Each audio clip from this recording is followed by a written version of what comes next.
अस्सलाम वालेकुम नाज़रीन, प्रोग्राम न्यूज़ लाइट में खुश आमदीद और मैं हूं आपका मेज़बान नजम वली खान।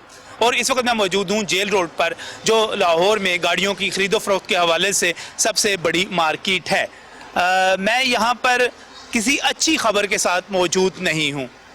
एक बुरी खबर है अवाम के लिए, उन लोगों के लिए जो नई नहीं बल्कि इस्तेमाल शुदा गाड़ियाँ भी ख़रीदना चाहते हैं। हुकूमत ने जहां इस्तेमाल शुदा गाड़ियों की ख़रीदो फरोख्त के हवाले से डॉक्यूमेंटेशन सख्त कर दी है, वहां इसके साथ साथ यूज्ड गाड़ियों की फ़रोख्त के ऊपर 17% सेल्स टैक्स भी आयद कर दिया गया है। ये एक बड़ी खबर है, ये एक बड़ी अफसोसनाक खबर है, क्योंकि एक गाड़ी जब नई ख़रीदी जाती है तो उस वक़्त उस पर टैक्स पे किया जाता है, लेकिन उसके बाद जब दोबारा आप गाड़ी को फ़रोख्त करने के लिए जाएंगे, ख़रीदने के लिए जाएंगे, तो एक मरतबा फिर उस गाड़ी की कीमत के फ़र्क के साथ आपको टैक्स देना पड़ेगा। इससे यकीनी तौर पर गाड़ियाँ महंगी भी होंगी, और वो तमाम गाड़ियाँ जो इससे पहले बहुत सस्ती थी, बहुत सस्ती ना भी कहें तो कम अज़ कम 10, 15, 18, 20 लाख कीमत कम थी, इस वक्त महंगी हो चुकी हैं। गाड़ियों की कीमतें क्या हैं, इस वक्त क्या सूरत हाल बन रही है कि अगर आप एक यूज्ड गाड़ी लेना चाहें उस पर टैक्स किस तरह देना पड़ेगा, क्या मुश्किलात हैं गाड़ियों की ख़रीदारी के हवाले से, आज के प्रोग्राम का आगाज़ करते हैं लाहौर कार डीलर्स फेडरेशन के साथ। आइए मिलते हैं उनसे। सरापा एहतजाज हैं, कह रहे हैं कि शोरूम बंद हो रहे हैं, कह रहे हैं कि यहाँ पर डीलर्स, पाकिस्तान भर में कार डीलर्स खुदकुशियाँ कर रहे हैं। क्या सूरत हाल है, आइए चल के बात करते हैं।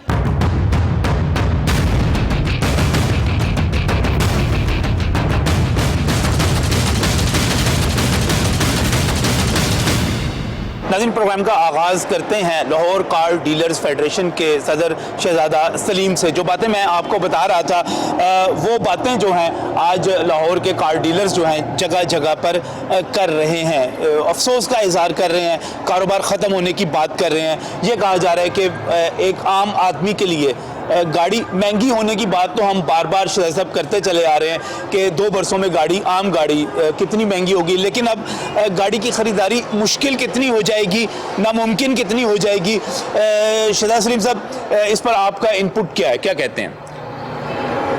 देखें, बात यह है नजम साहब कि ये गवर्नमेंट जब आई थी ना इस आज से 2 साल पहले, तो आने से पहले इनका कहना यह था कि हमारी पीटीआई की गवर्नमेंट आएगी तो हम आवाम के लिए सहूलतें पैदा करेंगे, और ख़ास कर ताजरों को और कारोबारी तबके को हम सपोर्ट करेंगे कि वो अपनी तिजारत बढ़ाएं, अपना कारोबार बढ़ाएं।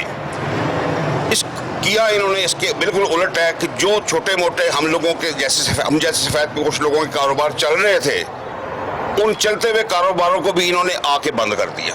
बंद इस तरीके से किया, उन्होंने अपनी पॉलिसियां इस तरह की बना दी कि अब कारोबार करना मुमकिन नहीं रहा पाकिस्तान में। हम तो अपने प्रोफेशन को देखेंगे, कार लाइन को देखेंगे, जब से ये गवर्नमेंट आई हुई है, आप बिलीव करें नजम साहब कि हमारे 35 to 40% शोरूम पूरे पाकिस्तान में बंद हो चुके हैं इनकी गलत पॉलिसियों की वजह से। इनकी इंपोर्ट पॉलिसी इतनी गलत आई है कि गाड़ियों की इंपोर्ट पाकिस्तान में इंपोर्ट होना ख़त्म हो गई है, बंद हो गई है। लोकल गाड़ियों की प्राइसेस इतनी ऊपर चली गई हैं इन 2 सालों में, 20-20, 18-18 लाख रुपया पाकिस्तानी कार बढ़ गई है इन 2 सालों में। जो फॉर्चूनर एक ही जीप बनती थी हमारे पाकिस्तान में, वो फॉर्चूनर जीप 45 लाख रुपए की थी जब ये लोग बरसर इक़्तिदार आए थे इस मुल्क के, और इस मुल्क का बेड़ा गर्क करने जब ये आए थे तो इन्होंने इस 2 सालों में वही जो 45 लाख रुपए की जीप थी उसकी कीमत 1 करोड़ 5 लाख रुपए है। 45 लाख वाली जी फॉर्चून गाड़ी जो है, जी फॉर्चूनर गाड़ी अच्छी समझा जाता है कि बंदा कहता है अमीर आदमी है, उसने अगर कोई रखनी है, अच्छी गाड़ी रखनी है तो फॉर्चून वो ले लेता है। यानी कि 2 साल पहले मैं बड़ी अजीब सी बात है, मैं कोरोला की बात करता हूँ, मैं होंडा की बात करता हूँ, तो मुझे 10 लाख 15 लाख इजाफा मिलता है आम गाड़ी में, और छोटी गाड़ियों में 5 7 लाख इजाफा मिलता है, लेकिन इस गाड़ी में इतना ज्यादा इजाफा। छोटी कोरोला में 18 लाख रुपए का इजाफा हुआ है इस 2 सालों में, होंडा सिविक में 22 लाख रुपए का इजाफा हुआ है, फॉर्च्यूनर में कुछ 65 से 70 लाख रुपए का इजाफा हुआ है इन 2 सालों में। इन्होंने तो गाड़ी आम बंदे की और सफेद पोश बंदे की पहुंच से बाहर कर दी है। तो मैं पिछले दौर की बात नहीं करता, नवाज शरीफ के दौर की बात नहीं करता, मैं उससे पीछे जरदारी साहब के दौर की बात भी नहीं करता। मैं आज से कोई 10-12 साल पहले, 15 साल पहले मुशर्रफ साहब के दौर की बात करता हूँ। परवेज मुशर्रफ साहब का दौर था और हमारी सड़कों पर गाड़ियां नजर आना शुरू हो गई थी। मुशर्रफ साहब का दौर था, हमारे पास मैं समझता हूँ कि आम बंदा, एक मिडिल क्लास आदमी जो था या अपर मिडिल क्लास आदमी जो था, वो आसानी के साथ एक गाड़ी अफोर्ड कर लेता था। अब तो जो आप कीमतें बता रहे हैं इसके पास तो ये कीमतों की बात तो एक साइड पे रही, चले रो धो के जैसे जैसे ये कार डीलर, कार शोरूम वाले जो बाजार देखने में बड़ी टिच एंड टाच लगते हैं, लेकिन उनके अंदर कोई झांक के देखे। हमारे 3 कार शोरूम्स मालकान ने खुदकुशी की है और ये एक कराची में, एक फैसलाबाद में, एक साहिवाल में, ये हुकूमत की गलत पॉलिसियों की वजह से कारोबार बंद हो गया, लोग मकरूज हो गए और माली हालात से तंग आके लोगों ने खुदकुशियां की। मैं आप इस रिपोर्ट में मैं दिखाता हूं अभी। अब हुकूमत ने नया एक बम जो चलाया कल, यूज्ड गाड़ी के ऊपर उन्होंने 17% सेल टैक्स लगा दिया। ये 17% सेल टैक्स ऐसे हुआ जैसे मुर्दे को ताबूत में लिटा के इतना लंबा कील आके मार दो ना, बिल्कुल ये कील है हमारे लिए ताबूत में। कार डीलर्स के लिए ये ताबूत पे एक आखिरी वार है कि दोबारा वो मुर्दा ताबूत में से बाहर ना आ सके। ये हुकूमत ने ये जो 17% लगाया, ये इसलिए इससे ये होगा। एक मिनट, गवर्नमेंट ने गाड़ी की, यूज्ड गाड़ी के ऊपर, इससे पहले नई गाड़ी के ऊपर तो सेल्स टैक्स आपको जीएसटी देना पड़ता है। मैं बताता देना आपने। इंपोर्टेड गाड़ी जब पोर्ट से बाहर निकलती है क्लियर होके, तो सेल टैक्स जब तक नहीं देगी वो क्लियर नहीं हो सकती। सही है। लोकल असेंबलर गाड़ी जब फैक्ट्री से बाहर निकलती है, उस वक्त तक फैक्ट्री से बाहर नहीं निकल सकती जब तक वो सेल टैक्स ना दे। अब हुकूमत ने ये किया है, वो तो ले लिया अपनी जगह पे सेल टैक्स। अब पुरानी गाड़ी जितनी दफा सेल होगी, सही, उतनी दफा सेल टैक्स देना पड़ेगा और सारी ये ट्रांजैक्शन वाया बैंक होगी। मिसाल के तौर पे मैंने इन भाई से 10 लाख रुपए की गाड़ी खरीदी, वाया चेक, मैंने क्रॉस चेक पेमेंट की। वो गाड़ी मैंने बेची मियाँ साहब को। ठीक है। मियाँ साहब को मैंने स्पोज 11 लाख रुपए की बेची। जब 11 लाख की बेची तो इनसे ये मुझे बाई चेक शहजादा सलीम के नाम का चेक देंगे। ठीक है। वो चेक मैं अपने अकाउंट में जमा कराऊंगा और वो 11 लाख वसूल करूंगा। मुझे बचा उस गाड़ी में 1 लाख रुपया। सही। वही गवर्नमेंट ये कह रही है कि उस 1 लाख रुपए पे आप 17% चेक सेल टैक्स दें और वो गाड़ी जितनी दफा बिकेगी आपको 17% सेल टैक्स वो गाड़ी से वसूल करते रहेंगे। क्या गलत क्या है इसमें सलीम साहब? मेरी बात सुनिए। टैक्स देना चाहिए, चेक के जरिए ट्रांजैक्शन होनी चाहिए, इकोनॉमी डॉक्यूमेंटेड होनी चाहिए, गलत क्या है इसमें? सर मैं अर्ज करता हूँ, सेल टैक्स तो ये गाड़ी ऑलरेडी दे चुकी है। सही। पोर्ट से जब ये गाड़ी क्लियर हो गया, सेल टैक्स दे चुकी है। जब फैक्ट्री से निकली है तब भी वो दे चुकी है। अब ये असूली तौर पे सेल टैक्स दोबारा इस पे बनता है। सेल टैक्स तो हम ऑलरेडी गवर्नमेंट ऑफ पंजाब को दे रहे हैं, हर शोरूम वाला दे रहा है। पंजाब रेवेन्यू अथॉरिटी के नाम से एक इदारा है यहाँ पे पंजाब में। अच्छा। वो पंजाब में हर प्रोफेशन से हमारे कार शोरूमों से 17% हमसे जीएसटी वो सेल टैक्स ले रहा है, जो सर्विस प्रोवाइड करने पे उन्होंने लगाया हुआ है। ठीक हो गया। ठीक है। अब पंजाब गवर्नमेंट को 17% अलहदा हम सेल टैक्स दें, फेडरल गवर्नमेंट को सेल टैक्स हम 17% अलहदा दें, कल को कोई और टैक्स हम ये लगा देंगे जी, गिलगित वालों का टैक्स भी लग गया, 17% सेल टैक्स गिलगित वालों को भी दें, ये तो ज्यादती है। ये तो फिर ये चाह रहे हैं ना कि इस पाकिस्तान को कारोबारी लोगों का वो खत्म ही कर देंगे, यहाँ से पाकिस्तान से कारोबार खत्म हो जाए, वो लोग ये चाह रहे हैं। मुझे जो हम लोगों को ये समझ नहीं आ रही। आपने 1 लाख रुपया आपने कमा लिया, 1 लाख के ऊपर 17% टैक्स। तो 1 लाख को आप नीचे लेके 1 लाख नहीं, 50,000 कमा लिया। उस पे 50,000 कमा लिया। आप एक बात बताएं, जब आप एक साबुन इस्तेमाल करते हैं, जी आप उस पे कितनी दफा टैक्स देते हैं? जब नहाते हैं टैक्स, सेल्स टैक्स जमा कराते हैं, एक दफा ही देते हैं? नहीं, एक दफा ही देते हैं। एक दफा ही होता है जब गाड़ी कंपनी से निकलती है, सेल्स टैक्स पे करके निकलती है। इसी तरह अब गाड़ी जब हम ट्रांसफर करवाने के जाते हैं, विथहोल्डिंग टैक्स पे करते हैं, इनकम टैक्स पे करते हैं, और कौन कौन सा टैक्स है। फिर एक सोल्यूशन हमारे पास बचता है, गवर्नमेंट शोरूम खुद ले ले, उसके ऊपर जितना टैक्स इकट्ठा करे वो हमें दे दिया करे। जो हाँ ये कर लें गवर्नमेंट, ये सबसे आसान तरीका है कि हम चाबियां गवर्नमेंट को दे देते हैं, जितने टैक्सेस हमसे कलेक्ट कर रहे हैं गाड़ियां बेचने के एवज वो हमें दे दिया करें, हम वो घर बैठे लेने को तैयार है, कमाई ये खुद रख ले जितनी भी हो। अगर इनको इतना कुछ नजर आता है इस काम के अंदर, तो एक वक्त में एक टैक्स होता है, 2 होता है, 3 होता है, 10 टैक्स नहीं होते। इस तरह आप ये इकॉनमी बैठने की तरफ जा रही है। जब ये रिवाइवल चलेगा, हमने वोट दिया तब्दीली के लिए, अगर यही तब्दीली थी तो हमें माफ कर दें। तब्दीली तो आ गई ना, हाँ बिल्कुल, फिर हमें माफ कर दें। तब्दीली तो आ गई ना, तब्दीली आ गई। वो कहते हैं तब्दीली आ गई है, पहले टैक्स नहीं देते थे, अब टैक्स दें, ज्यादा से ज्यादा टैक्स दें। वो अब ये चाह रहे हैं कि अवाम जो है वो जो कपड़े पहनते वही पहनना छोड़ दें। महंगाई उन्होंने इस कदर कर दी है, कमाई है कोई नहीं है, इनकम है कोई नहीं, गाड़ियों की सेल्स भी कोई नहीं है। महीने में गाड़ियाँ बड़े मुश्किल को 3-4 सेल होती हैं, उनमें से क्या कमाना है और क्या खर्चे पूरे होने हैं शोरूमों पे। खर्चे ही पूरे नहीं होते, मुलाजमों की तनख्वाहें हैं, बिजली के बिल हैं, अपने खर्चे हैं, वही पूरे नहीं होते, तो गवर्नमेंट को क्या देंगे? जब एक दफ़ा इनको दे दिया सेल टैक्स गाड़ियों के, बार बार कहाँ से दें इनको? यानी कि ये टेक्निकल बात है, ये जो आप बात की जा रही है, मैं ये टेक्निकल बात है कि जो यहाँ पर की जा रही है कि जो जीएसटी आपने देना है, आपने गाड़ी खरीदी, आपने उसके ऊपर जीएसटी दे दिया, जनरल टैक्स एक दफा पे हो गया इसका, दे दिया, बार बार हमें दे। अब गाड़ी जितनी दफा बिक रही है उतनी दफा ये जीएसटी मांग रहे हैं, ये जीएसटी आपकी इनकम पर मांग रहे हैं, आपके प्रॉफिट पर मांग रहे हैं, या गाड़ी पर मांग रहे हैं? इनकम पे इनकम टैक्स लेंगे या सेल्स टैक्स लेंगे? इनकम पर इनकम टैक्स लेंगे, हम देते हैं, हर साल देते हैं। ये एक बड़ा अहम नुकता है, ठीक है, टेक्निकल बात और है। अगर हम सेल्स टैक्स की तरफ जाएंगे, फिर कल को कोई और चीज निकाल के ले आएंगे। मैं तो आपको बताऊं कि सबसे आसान हल ये है, ये 1-2 माह के लिए, 4 माह के लिए, इन सबको कौमिया लें, इनको नेशनलाइज कर लें, हमें दें घर बैठे, जो टैक्स ये कलेक्ट कर रहे हो हमें दें, गाड़ियां बेचना शुरू कर दें। हाँ, इनको पता चले ना क्या आउटपुट है भाई, हमें मुल्क के अंदर खुशहाली लाएंगे तो हम पैसा कमाएंगे और ये भी टैक्स जरूरी देंगे। नहीं है कि हर गाड़ी में पैसे बचते हैं, नुकसान भी हमें करना पड़ता है। नुकसान जब करेंगे उस पर भी टैक्स देंगे। नहीं उस पर नहीं, उस पर मैं कहता हूं उस पर भी देना पड़ेगा। नहीं उसमें वो तो नहीं मानते कि इसमें आपका नुकसान हुआ, वो तो कहते हैं हर गाड़ी में आपको प्रॉफिट हो रहा है। और यूज गाड़ी ये एक बड़े निचले सतह पे आ जाती है, आप एक मरतबा ले चुके हैं नई गाड़ी पे टैक्स, तो बार बार ये निचले तबके का भी कुछ हक है उनका। नहीं ये बड़ी अच्छी बात है। यहाँ पर नाज़रीन, मैं आपको अभी शहजाद सलीम साहब यहाँ पर मौजूद हैं, वो कहते हैं कि हमारे 3 कार डीलर्स ऐसे हैं जिन्होंने बाकायदा इन्हीं हालात की वजह से खुदकुशी कर ली है। उस पर बाकायदा एक न्यूज़ रिपोर्ट मौजूद है। मैं ब्रेक पर जा रहा हूँ, ब्रेक पर जाने से पहले मैं आपको वो मुख्तसर सी न्यूज़ रिपोर्ट दिखाना चाहता हूँ, उसके बाद हम वापस आएंगे और यहीं से गुफ्तगू का आगाज़ करेंगे।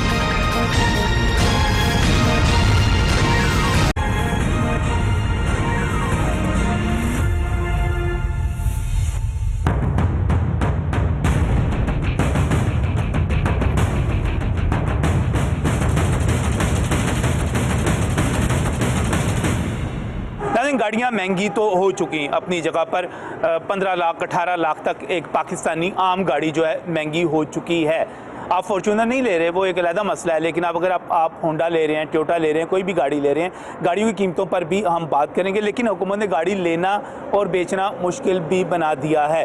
अब बज़ाहिर बड़ा अच्छा लगता है कि आप जितनी पेमेंट कर रहे हैं वो चेक के थ्रू करें, और गाड़ी ख़रीदने के लिए ख़रीदार जो है वो चेक के ज़रिए पैसे दे, उसके बैंक अकाउंट में जाएं, ये अच्छा लगता है। बज़ाहिर ये भी बात ठीक लगती है कि हम लोग अमूमी तौर पर ये समझा जाता है कि हम टैक्स देने वाली कौम नहीं है, तो हमने टैक्स देना है।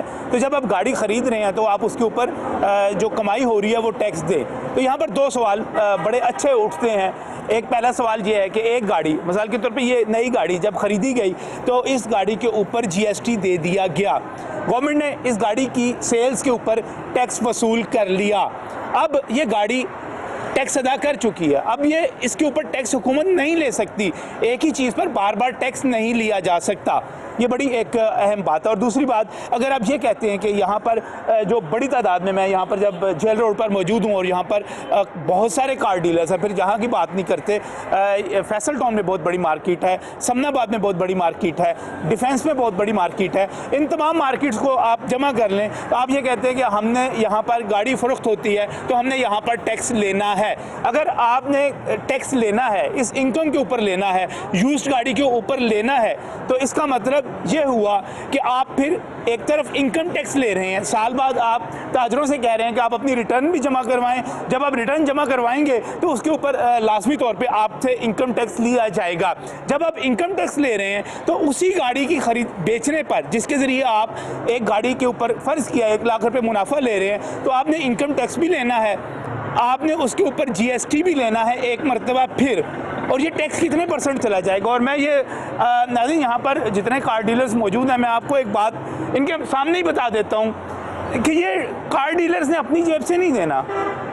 जाहिर है वो गाड़ी बेच रहे हैं, कारोबार कर रहे हैं, वो 17% उस कीमत के अंदर ऐड करेंगे अपने प्रॉफिट के हवाले से, अपने टैक्स के हवाले से। हाँ जी, सरकार का टैक्स दे दो, लिहाजा लाजमी तौर पे अब आपको बाकायदा अकाउंट भी खुलवाना पड़ेगा गाड़ी लेने के लिए, और फिर उसके बाद आपको टैक्स भी देना पड़ेगा। मुश्किल कर दिया काम बड़ा। सर सबसे पहले ये है कि हम लोग गाड़ी परचेज करते हैं, सेल टैक्स 17% दे रहे हैं। सही। उसके बाद हम ईयरली इनकम टैक्स भी दे रहे हैं, टोकन टैक्स भी दे रहे हैं, रोड टैक्स भी दे रहे हैं। अगर कस्टमर रीसेल के ऊपर दोबारा से टैक्स 17% देगा तो ऑब्वियसली हर चीज़ महंगी होती देना तो कस्टमर नहीं देना है, कस्टमर नहीं देना है, और कस्टमर ने नहीं देना, और आपने देना है। वो बिल्कुल वो हम लोगों ने देना है, डीलरों ने देना है। वो डीलर ने कहा घरों ले आके दे देना है। शहजादा सलीम मेरी साहब, जान आपने अपने बच्चों की जब पेट कट के कहते सान दे दो, मैं दसना कि नहीं वो कमाना तो नहीं सर, मैं लेने के लिए जाता हूँ। हमने 25,000 रुपया भी कमाया बीच में, 25,000 में से उनको 17% उनको दे दें हम, असि किधर जाइए फिर दसो ना। उसके बाद इनकम टैक्स भी देना है आपने। उसके बाद इनकम टैक्स भी देना है, प्रोफेशनल टैक्स भी देना है, पंजाब रेवेन्यू अथॉरिटी का टैक्स भी देना है, बोर्ड टैक्स भी देना है, बल्दिया शल्दिया के सारे टैक्स भी देने हैं। सर वो 25,000 इनमें निकल गया ना। वो कहते हैं सरकार के पास पैसे नहीं है, दे दें टैक्स, क्यों नहीं? तो फिर भाजी साड़ियाँ प्रॉपर्टियाँ बेच लो, वो सरकार को दे दो, वो यही कर सकते हैं ना। फिर हम क्या कर सकते हैं? गाला वाली प्रॉपर्टी बेचे ना, कितने पैसे आएंगे वो दे दें, लोगों को दे दें। वो टैक्स तो ये देते नहीं है, वो सारी अपनी प्रॉपर्टी ले आए, मार्केट में ले आए। 300 खान साहब ने वैसे खुद 2,82,000 रुपया वज़ीर आज़म बनने वाले साल में, जिस साल वज़ीर आज़म बने थे, 2,82,000 रुपया उससे ज्यादा तो हम दे रहे हैं, आम आदमी देता है। उससे ज्यादा तो एक सरकारी मुलाजिम दे देता है जो अच्छे ग्रेड में। बात ये है, सुनने में आता है कि वो 300 कनाल का घर है, सुनने में आ रहा है। तो जनाब फिर वो 300 कनाल का घर बेचे ना, वो भी पैसे गवर्नमेंट को जमा करवाएं। हम लोग भी अपना बोरिया बिस्तरा बेचे, गवर्नमेंट को जमा करवाते हैं। ये तो आप गुस्सा निकाल रहे हैं ना। गुस्सा क्या निकाल रहे हैं जनाब? गुस्सा निकाल रहे हैं ना। पॉलिसी इस तरह की है, गुस्सा दिलवाने वाली है। मुझे बताए ना, गुस्सा ना जिसको टैक्स देने को कहा जाए, जिसको टैक्स देने को कहा जाए, हमारे कौन सा टैक्स हम लोग नहीं देते? कौन सा टैक्स हम लोग नहीं? आप बताएं ना, को फलाना टैक्स ताजर नहीं देते। आप मुझे खुद बताएं कौन सा टैक्स नहीं देते। आप प्रोग्राम कर रहे हैं ना? हाँ जी। आप बताएं मुझे कोई कि फलाना टैक्स ताजर नहीं देते। कितने रजिस्टर्ड हैं ताजर जो है? हम सब रजिस्टर्ड हैं, हम जितने भी खड़े हैं, हमारे हजारों ताजर, लाखों ताजर रजिस्टर्ड पीछे हैं। जब स्ट्राइक हुई थी, पूरी की पूरी सोशल मीडिया पे कैंपेन चली थी, ट्रेंड चले थे कि ताजर टैक्स देते ही नहीं है। ये झूठी कैंपेन थी, ये बिल्कुल झूठ है। जितना मोहब्बत वतन ताजर है, मेरा ख्याल है जब जंग छिड़ी थी, सब ताजरों ने अपना सारा कुछ फौजियों के पास जाकर निशावर कर दिया था। हॉस्पिटल किसने बनवाया था? वहाँ से शुरू कर लेना। सबसे ज़्यादा टैक्स इस मार्केट से उनको कलेक्ट हुए थे। यहाँ पे भी तशरीफ लाए थे, ये साथ थे हमारे सदर साहब, उस वक्त इनके साथ थे। ताजरों ने ही पैसा दिया था इनको, ये घर से लेके शौकत खानम भी नहीं बना था। यहाँ पे खान साहब तशरीफ लाए थे जेल रोड पे, और यहाँ पे नमाज असर उन्होंने पढ़ाई थी। उनकी इमामत में हमने नमाज असर पढ़ी हुई है, मैंने खुद पढ़ी हुई है। आज से कितने साल पुरानी बात मैं क्या कर रहा हूँ, उस वक्त मैं प्रेसिडेंट था यहाँ का, ठीक है। और ये देखें अली शिरा साहब, आप इधर आए ना जरा, ये बताएंगे कि इनके साथ क्या हो रहा है। ये बेचारे इस वक्त शोरूम छोड़ने पे मजबूर हुए हैं कि जी ये गवर्नमेंट की पॉलिसियों के अगेंस्ट इतनी खराब पॉलिसियां कि ये बेचारे परेशान है। और सुबह से मुझे कह रहे हैं कि जी मैंने शोरूम क्यों छोड़ देना जी आपने? अच्छा खासा देखें, यूज गाड़ी पहले जो गवर्नमेंट की पॉलिसी थी प्रीवियस 5 साल पुरानी गाड़ी आप जब ट्रांसफर कराते हैं फ्री थी। अब वो जो बेचारा 2, 4, 5 लाख रुपए फीस थी, एक उसकी मत पे टैक्स ले रहे थे ना, गवर्नमेंट खुद छूट दी हुई थी, वो फ्री थी। अब एक बेचारा जो 2, 4, 5 लाख रुपए की गाड़ी ले रहा है, उस 17% कैसे देके जाएगा? गाड़ी पे पड़ रहा है ना वो। बढ़ना तो गाड़ी पे शराब नहीं मांग रहे, नहीं मान रहे, कहते मैं पल्ले दांगा। मैंने कहा आपने पल्ले से नहीं देना, कॉस्ट तो उसी में आएगी ना, जाना तो इन द एंड कस्टमर के पास। तो एंड ऑफ द डे बात वही हो गई, तो गरीब बंदा मर गया ना। जो छोटा बेचारा 4-5 लाख वाली गाड़ी लेने वाला है वो पिस गया सर जी, वो कैसे लेगा गाड़ी? फिर आप कहते हैं जी रोडों पे रश बड़ा है, स्मोक को कवर करें, बाइकें हर जगह बाइकें हैं। तो सर को गवर्नमेंट को चाहिए कि अपना गरीबों का भी तरफ ध्यान करे, जो यूज कार डीलर हैं उनकी तरफ भी ध्यान करे। वो कहते हैं गरीब आदमी गाड़ी कहाँ रखता है, चले गरीब नहीं भी रखता, बाइकें तो ले रहा है ना, फिर वो रोडों को सत्यानाश कर रहा है, अपनी सेहत का सत्यानाश कर रहा है। अमीरों को भी उसकी लाइन में लाना चाहते चलें इस हाँ, तरह ये चाहते हैं कि सारे के सारे चाइना की तरह साइकिल चलाएं, मुझे बड़ी बड़ी गाड़ियों में फिरें और आम 1 मिनट में गुजर जाते हैं, हमें आधा घंटा इशारों पे खड़ा होना पड़ता है। खुद ही हम पुरसार साहब गुजरते हैं तो आधा घंटा पहले रोड बंद हो जाता है, आप फुटपाथ पे नहीं वॉक कर सकते। ये तो कहते हैं हम प्रोटोकॉल नहीं लेंगे, तो वही सारे बातें हो रही हैं। कोई इन्होंने एक बात भी नहीं क्लियर की, जो उन्होंने प्रॉमिस की थी एक भी नहीं क्लियर किया उन्होंने। आप इधर से बुजार में गुजरने मेरा ख्याल है घंटा पहले इंटेलिजेंस वाले आ जाएंगे, वो रोड पे नहीं चलने देगा आपको, गाड़ियां टाल लें जी, फलाना कर लें, पता चलता है जी बुजार साहब 8 बजे आ रहे, सारा कारोबार भी बंद हुआ है। सिक्योरिटी है ना, सिक्योरिटी क्या है यार, कीमती वजीर आला है, कुछ खुदा ना तो हम तो ना लगाते, फिर हम प्रोटोकॉल नहीं लेंगे, हम ये नहीं करेंगे, बहुत सच्ची कारोबार डिस्टर्ब हुआ है। आपको जनरल हाँ जी, हाँ जी, कौम भी कीमती नहीं है, वजीर अल्लाह बहुत कीमती है, इसलिए आम लोगों को मार दें। कौम कीमती है तो उनसे कह रहे हैं टैक्स दे दें। कौम कीमती नहीं, एक देखें सेल टैक्स आता है जब आपने गाड़ी कंपनी से खरीदी है, वहाँ हमने जिसने परचेज की सेल टैक्स दे दिया। एक चीज़ का 10 दफ़ा सेल टैक्स लेंगे, मुझे सिर्फ ये बता दें आप। नहीं, एक गाड़ी जितनी दफा बिक रही है उतनी दफा तो उस पर गवर्नमेंट जो टैक्स किस तरह ले सकती है, हाँ, ये टेक्निकल इशू है, ये बड़ा ये और अगर ये आपकी इनकम के ऊपर टैक्स है, आपके प्रॉफिट के ऊपर टैक्स है, तो फिर इनकम टैक्स भी ले रहे हैं और उसी इनकम के अंदर से फिर 17% और अंदर से निकाल रहे हैं, तो ये भी जस्टिफाइड। मकसद यही हुआ ना कि इनको बंद करें, ताले लगाएं और घरों को जाएं। गवर्नमेंट कहती है गाड़ी शाड़ी ना ही रखे, पब्लिक ट्रांसपोर्ट यूज करें, वो भी नहीं है इनके पास, वो भी नहीं है इनके पास। बिल लहराए जाते थे टेरेस पे खड़े होके बिजली के, कि ये सरचार्ज ना दें, ये पैसे ना दें, ये पैसे ना दें, सब वो चल रहा 2.5 साल हो गए हैं। कोई ऐसी एक पॉलिसी बता दें इस मुल्क के आवाम के लिए, खैबर से महरान तक किसी आदमी को खुशहाली की शक्ल देखी हो। लोग खुदकुशियाँ कर रहे हैं, लोग मर रहे हैं, लोग एक वक्त का खाना खा रहे हैं। सब्जी की तरफ चले जाएं, मसाला जात की तरफ चले जाएं, घी की तरफ चले जाएं, डॉलर की तरफ चले जाएं, किसी कीमत, किसी भी चीज की अशिया की कीमत। खान मोटर्स के मालिक थे, आज से 4 साल पहले थे, इनका शोरूम खत्म हो गया, खुदकुशी करने पे तुले नहीं खुदकुशी अल्लाह खैर करे, ऐसी बात नहीं है, ये मुझे दुआएं देते हैं, वैसे इनकी विश नहीं है। नहीं, थोड़ा सा आप इमरान खान साहब को कहें आप इमरान खान साहब को कहें जो प्राइस 2 साल पहले थी, हाँ जी, वो वापस ले हम टैक्स देते हैं, हम 17% दे देंगे टैक्स। गाड़ी में प्राइस शुरू हो जाएगा, हर गाड़ी डबल प्राइस पे आ गई, मुल्क चलेगा उसके बाद भी आपने टैक्स नहीं समझ आ रही कि जब आपको टैक्सेस नहीं मिल रही, ये तो इस मुल्क को डिसेबल करने के लिए, डिसमेंटल करने के लिए मुझे तो कोई साजिश लगती है। बिकॉज मेरा पॉलिटिकल कैरियर है और मैं बड़े वाज़ेह तौर पर देख रहा हूँ कि इस मुल्क को जानबूझ करके डिसमेंटल किया जा रहा है। क्योंकि अगर ताजर रीढ़ की हड्डी होता है किसी भी मुल्क की, और अगर ताजर को ही अगर आप डिस्टर्ब कर देंगे तो ये मुल्क तिजारत से चलता है मुल्क, और तो किसी तरीका कोई ऐसा होता ही नहीं है जिससे मुल्क चले। इनसे पूछे नजम साहब कि आपका खान मोटर्स क्यों खत्म हुआ, ये बताएं आप। सिर्फ यही एक रीजन है कि आए दिन कभी कोई एक्साइज वाला, कभी कोई ड्यूटी लेने वाला, कभी कुछ, और 6 महीने 5 महीने लॉकडाउन में इतने किराए हैं, इतने लोग हमारे से वाबस्ता होते हैं, उनकी बेचारों की खानदान वाबस्ता होते हैं।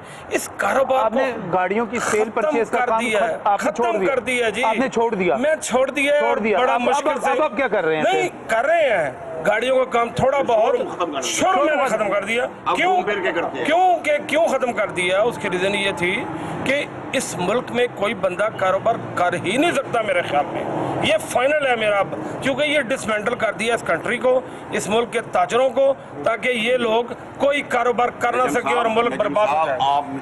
आपने मेरी बात हंस के दोस्तों ने टाल दी।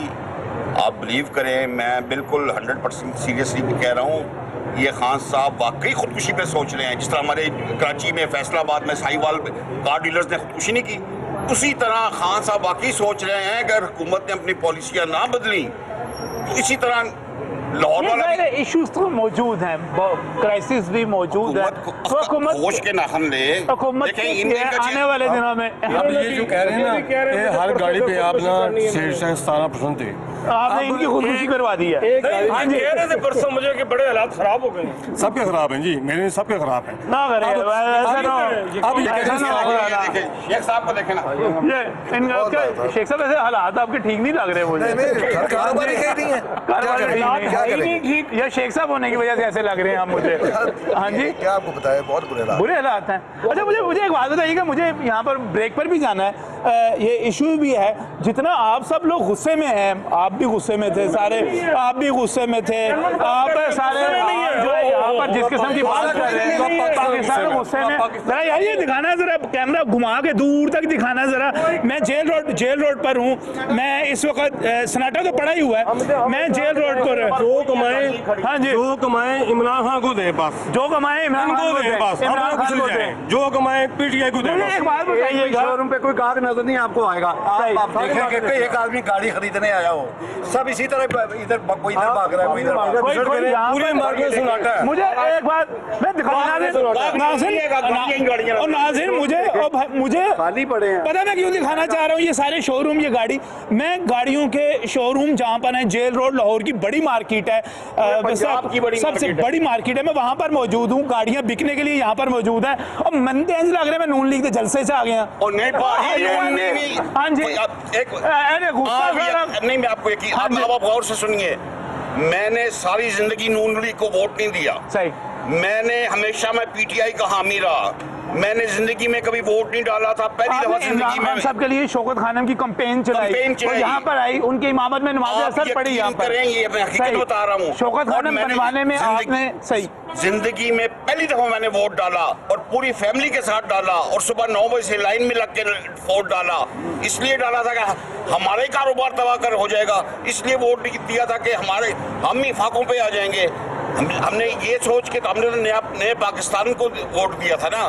तो अगर यही नया पाकिस्तान है तो मेहरबानी करके हमें पुराना पाकिस्तान वापस दिलवा दें, हमें नहीं चाहिए। वो लुटेरे थे भाईजान, वो कहते हैं लूट के ले गए। सर लुटेरे थे या नहीं थे, मुझे इन चीजों से नहीं। चले वो तो लूट के ले गए, ये तो शरीफ लोग थे, ये तो मुल्क के वफा के साथ चलते, आपकी आवाम की वफा के साथ चलते। कोई एक मुझे बंदा बता दें, एक पूरे पाकिस्तान में जो इनसे खुशहाल हुआ हो। ये तो खुद अपनी ज़ात से खुद मुतमईन नहीं है, ये मुल्क को क्या मुतमईन करेंगे यार। This is position actually. ये पकड़ लिया मुझे ये बताएं, कोई चीज़ नीचे आई है ऊपर जाने के सवाल। आपको मैं 500 रुपये देता हूँ, 1000 रुपये, आप कहीं से मुझे 10 किलो का आटा ला देंगे, थैला कहीं से मुझे ढूंढ कर ला दें, कहीं से ला दें मुझे, आप मिलेगा नहीं आपको कहीं से। आप ये हुकूमत है, ये लोगों को परेशान कर दिया उन्होंने पकड़ के। आटा नहीं है, चीनी नहीं है, पेट्रोल की कीमत हो जाए, पेट्रोल नहीं होता, एलपीजी की कीमत नीचे आ जाए, एलपीजी गायब हो जाती है। कैसी हुकूमत है?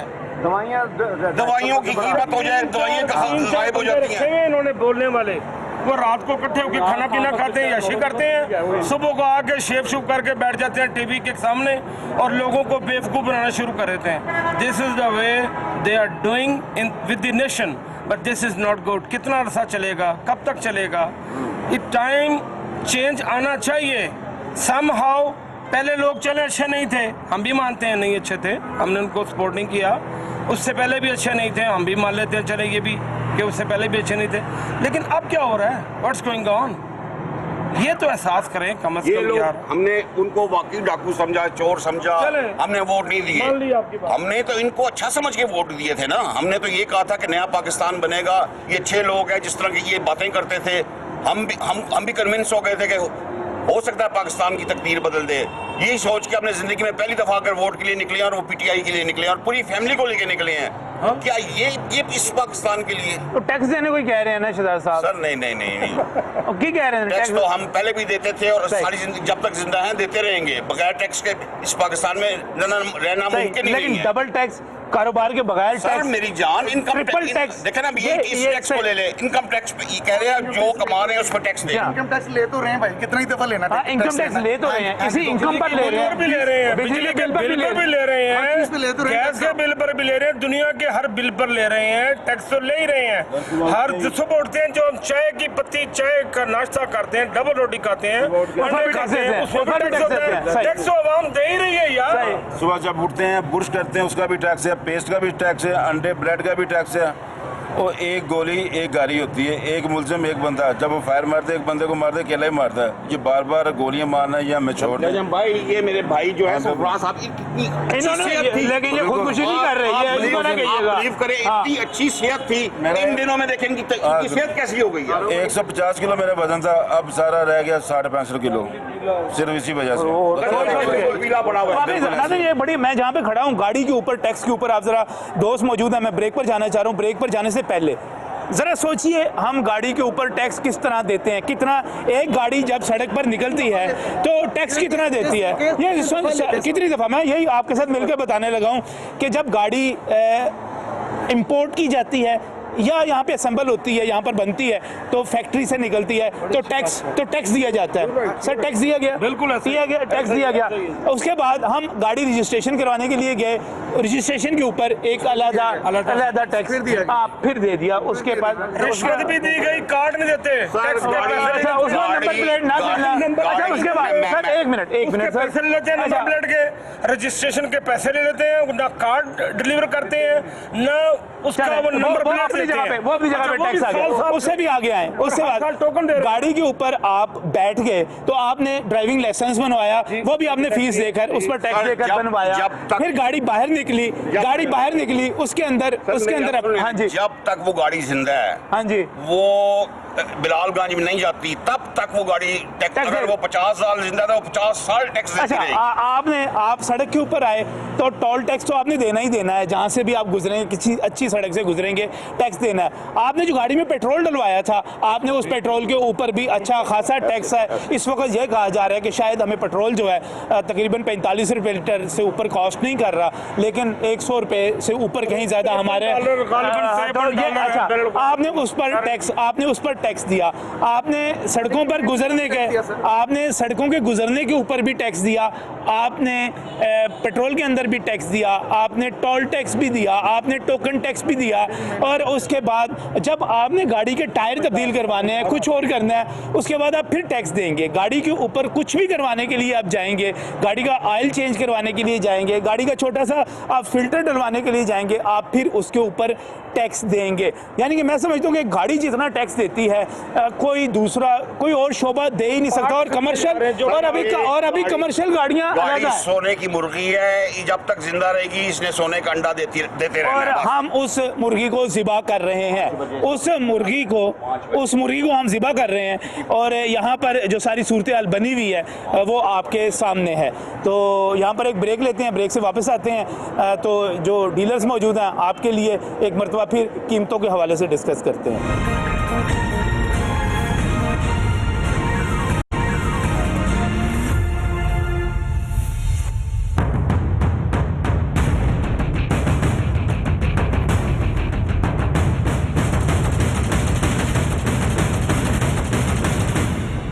Welcome back from the break. नाज़रीन इस वक्त मैं जेल रोड पर मौजूद और बात हो रही है कि हुकूमत ने आम आदमी के लिए गाड़ी लेना मज़ीद मुश्किल कर दी है। आपका बैंक अकाउंट होना ज़रूरी है, आपकी तमाम ट्रांजैक्शन जितनी हैं गाड़ी की ख़रीदो फरोख्त के हवाले से वो बैंक के ज़रिए ही होंगी। और वो गाड़ियाँ जो आप नई गाड़ी तो एक तरफ रह गई, उस पर तो यकीनी तौर पर आपने तमाम टैक्स देने हैं, तो वो गाड़ी जो है सड़क पर आएगी। लेकिन अगर आपके पास यूज्ड गाड़ी है, इस्तेमाल शुदा गाड़ी है, तो उस पर भी आपको एक मरतबा फिर GST देना पड़ेगा। लगाया वो डीलर्स पे गया है, कीमत के ऊपर लगाया गया जितना प्रॉफिट दिया है। लेकिन जाहिर है कारोबार यही होता है, आप एक टूथपेस्ट भी ख़रीदने जाते हैं तो उसके ऊपर जो GST लिखा हुआ होता है वो कीमत के साथ ऐड कर दिया जाता है, वो आपके पास चला जाएगा। गाड़ियाँ इस अरसे में जितनी महंगी हुई हैं, मैं थोड़ा सा इस पर बात करना चाह रहा था। कितना फ़र्क पड़ गया जी। ये टोयोटा मेरे सामने खड़ी हुई है, टोयोटा जो है इस वक्त किन कीमतों पे मिल रही है?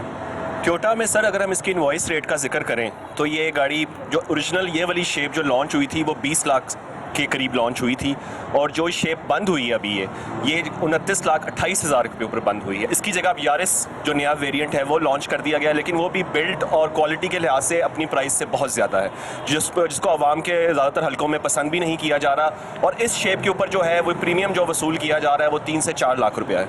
यानी कि यही शेप इस वक्त आपको कोई 35 लाख में तो पड़ गई, 34 से 35 के दरमियान बगैर रजिस्ट्रेशन के। और यारिस कितने में आ रही है इस वक्त? क्योंकि अभी तो बुकिंग हो रही है उसकी, अभी डिलीवरी उसकी नहीं, डिलीवरी हो गई है, मार्केट में गाड़ी लॉन्च कर दी गई है। आवाम में वो इतनी मकबूल नहीं है, लेकिन उसकी जो प्राइस है वो 23-24 से शुरू होकर 32 लाख तक जा रही है। उसकी जो है 32 लाख तक इस वक्त प्राइस जारी है। इधर होंडा वगैरह की क्या पोजीशन है इस वक्त? होंडा वगैरह गारंटी इसकी जो है वो 43 लाख रुपीस की है, ये ज़हन में रखिएगा। जो गाड़ी 30 लाख पे लॉन्च की गई जो 30 में लॉन्च की गई थी वो इस वक्त 34 लाख रुपए की अवेलेबल है, 33 लाख 43 की 43 की 43 लाख की अवेलेबल पे बढ़ गया, उस पर भी 13 लाख इस वक्त। और ये होंडा की क्या पोजीशन है? होंडा भी ऐसी है, जो होंडा की ये वाली शेप 2016 के अंदर लॉन्च की गई थी वो 26 लाख। दो इस वक्त दो हैं, दोनों सिटी भी चलती है, सिविक भी चलती है। मैं सिविक की बात कर रहा हूँ। जी, मैं सिविक की बात कर रहा हूँ। 2016 में जब इसकी लॉन्चिंग प्राइस थी वो 26,54,000 थी। जो इस वक्त सेम शेप से मामूली वो कॉस्मेटिक चेंजेस उसमें की गई हैं, वो उसकी इनवॉइस प्राइस 42,10,000 रुपया है, जिस पे प्रीमियम भी वसूल किया जा रहा है और रजिस्ट्रेशन कॉस्ट की तकरीबन 2 लाख रुपए है। जो मुकम्मल पैकेज बना के जो हमें गाड़ी मिलती है वो अराउंड 46 लाख रुपए की पड़ रही है इस वक्त। वही सेम चीज़ इस वक्त। अच्छा, हम आम बंदा कहता था कि चलो टोयोटा महंगी गाड़ी है, होंडा महंगी गाड़ी है, ये सोचा जाता था कि सुजुकी ले ली जाए। सुजुकी के पहले कल्टस आया करती थी, मेहरान आया करती थी, तो सस्ती गाड़ियां आम आदमी, मिडिल क्लास या इवन लोअर मिडिल क्लास भी पैसे पूसे जमा करके वो ले लेता था। सुजुकी की क्या पोजीशन है इस वक्त? अब मैं आपको इसका थोड़ा सा बैकग्राउंड बता दूं। अब अगर आप 10 लाख रुपए लेके मार्केट जाए ना, तो आप इवन सुजुकी की भी कोई 0 मीटर गाड़ी नहीं खरीद सकते। जो उसका बिल्कुल बेस वेरिएंट है, जिसको हम ऑल्टो बोलते हैं, VX बोलते हैं, उसकी कीमत भी इस वक्त 13 लाख रुपए है मार्केट में।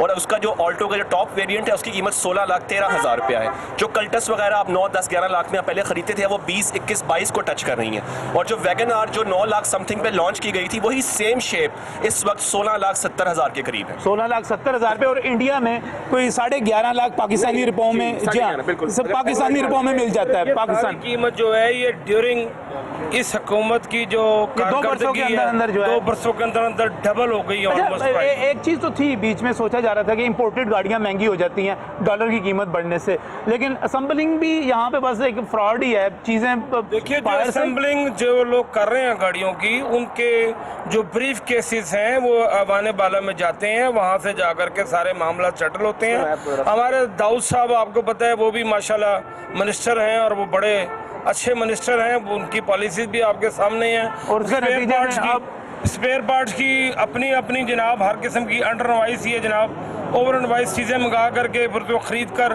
फिर वो कंपनी को सप्लाई करके सारे मामलात, सारा आपको पता है। मीडिया से बेहतर तो इसमें सबसे कोई जानता नहीं है मेरा ख्याल है। इसमें सबसे बड़ी चीज़ है कि एक चीज़ बड़े अफसोस के साथ कही जा सकती है कि ऑटो सेक्टर पॉलिसी अभी तक हमारी बनाई ही नहीं गई। किसी भी गवर्नमेंट ने ऑटो सेक्टर पॉलिसी नहीं बनाई। एक बुनियादी असूल होता है कार मैन्युफैक्चरिंग का कि जब कोई भी कंपनी 20 साल अपना प्लांट लगा लेती है किसी मुल्क में, तो उस पर यह मैंडेटरी हो जाता है कि वो असेंबलिंग के साथ साथ कार्स के स्पेयर पार्ट्स भी वहाँ मैन्युफैक्चर करे।